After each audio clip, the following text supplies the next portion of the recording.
हिमाचल प्रदेश में 2022 में कांग्रेस को जीत दिलाने के बाद अब 2024 लोकसभा चुनाव के लिए प्रियंका गांधी को अब बड़ी जिम्मेदारी मिल सकती है। जी हां, माना जा रहा है कि प्रियंका गांधी अध्यक्ष मल्लिकार्जुन खड़गे की नई टीम में चुनाव प्रबंधक की भूमिका निभा सकती हैं।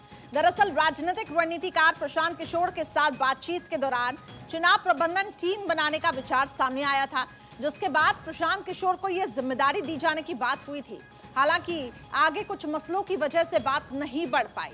वहीं प्रियंका गांधी फिलहाल कांग्रेस की महासचिव हैं, उत्तर प्रदेश की प्रभारी हैं, जहां पर कांग्रेस के पास सिर्फ एक सांसद है और 2 विधायक। वहीं प्रियंका गांधी के पास सबसे बड़ी चुनौती देखिए 2024 लोकसभा चुनाव को लेकर है, क्योंकि इस चुनाव में कांग्रेस की रणनीति आखिर क्या होगी, सबसे अहम मुद्दों पर पार्टी के लिए आखिर क्या रणनीति बनाई जाएगी। वहीं प्रियंका गांधी को अगर पार्टी मुख्य चुनाव प्रबंधक की भूमिका सौंपती है तो तय तौर पर यह प्रियंका के लिए किसी अग्नि परीक्षा के कम नहीं होगा। इस खबर पर अधिक अपडेट्स के लिए हमारे कंसल्टिंग एडिटर अमित मिश्रा जी जुड़ चुके हैं। अमित जी, 2024 के लिए कांग्रेस तैयारियों में जुटी है, बड़ी जिम्मेदारी प्रियंका को किस तरीके से आप देखते हैं?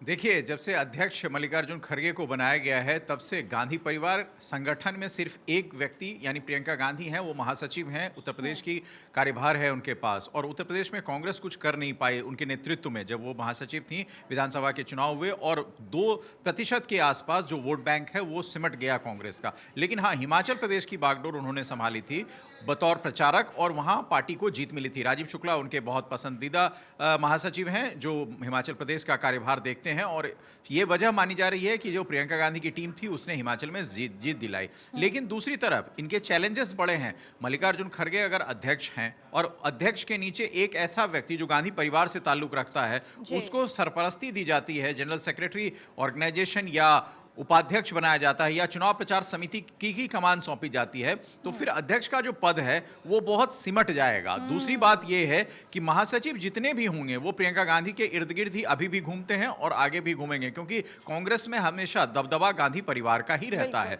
दूसरी महत्वपूर्ण बात यह है कि कर्नाटक में जिस तरह प्रियंका गांधी को लॉन्च किया गया है और कर्नाटक की जो पहली रैली हुई थी करिश्मा, उसमें उन्होंने अपना योगदान दिया, उसमें उन्होंने कई घोषणाएं की, तो सॉरी जी जाहिर सी बात है उसमें प्रियंका का रोल बढ़ रहा है, दबदबा बढ़ रहा है। अब ये देखने वाली बात होगी कि कांग्रेस पार्टी में उनको कहां पर फिट किया जा सकता है और कांग्रेस का एकमात्र ये लक्ष्य है कि चुनाव कैसे जीता जाए, क्योंकि राहुल गांधी तमाम मसलों में उलझे हुए हैं। इस वक्त संसद से लेकर सड़क तक उनका विरोध हो रहा है।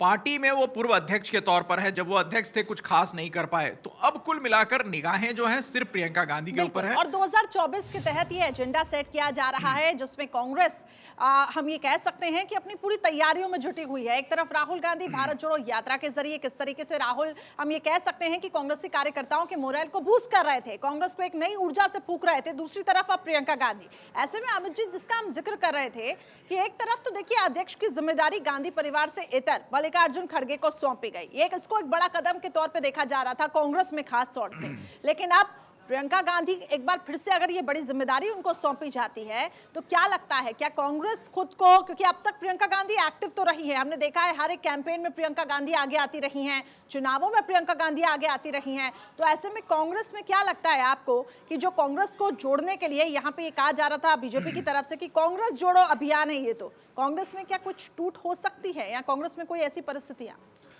फिलहाल नहीं दिखती, क्योंकि कांग्रेस में वैसे कोई बड़े सूरमा नेता बचे नहीं हैं। जो बचे थे वो सब सारे भारतीय जनता पार्टी में शामिल हो गए या दूसरी पार्टियों में चले गए। तीसरी महत्वपूर्ण बात है कि रायपुर में जो अधिवेशन हुआ था करिश्मा कुछ दिन पहले कांग्रेस का, उसमें मंच पर जिस तरह से प्रियंका गांधी की भूमिका थी वो अपने आप में बहुत कुछ बता रही थी। यही नहीं, जब रायपुर एयरपोर्ट पर वो उतरी तो लगभग 1.5 किलोमीटर गुलाब के फूल बिछाए गए थे प्रियंका के स्वागत के लिए।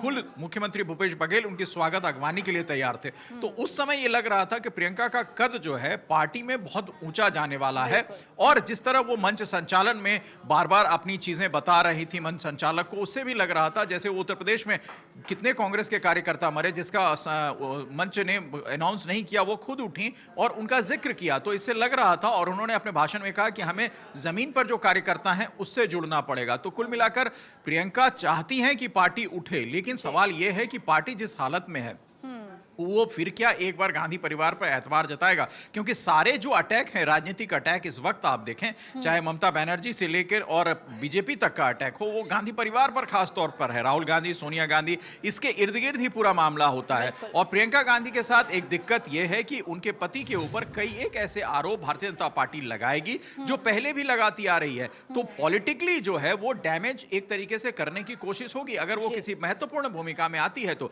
लेकिन ये पार्टी का फैसला है और मुझे लगता है कि पार्टी को एक ऐसा चेहरा चाहिए जिसके नाम पर लोग जुटे, जिसके नाम पर वोट जुटे। तो वो प्रियंका गांधी में पार्टी देख रही है गरिश्मा। बिल्कुल, और पार्टी को ऐसा चेहरा भी चाहिए जिस पे भरोसा जताया जा सके। और प्रियंका गांधी क्योंकि बीते दिनों हमने देखा कि इतना ज्यादा एक्टिव रही हैं, तो कार्यकर्ताओं का एक तरीके से हम ये कह सकते हैं कि जोश है एक बार फिर से इससे बढ़ेगा अगर प्रियंका गांधी एक नई भूमिका में नजर आती है। तो बहुत बहुत शुक्रिया अमित जी हमारे साथ जुड़ने के लिए।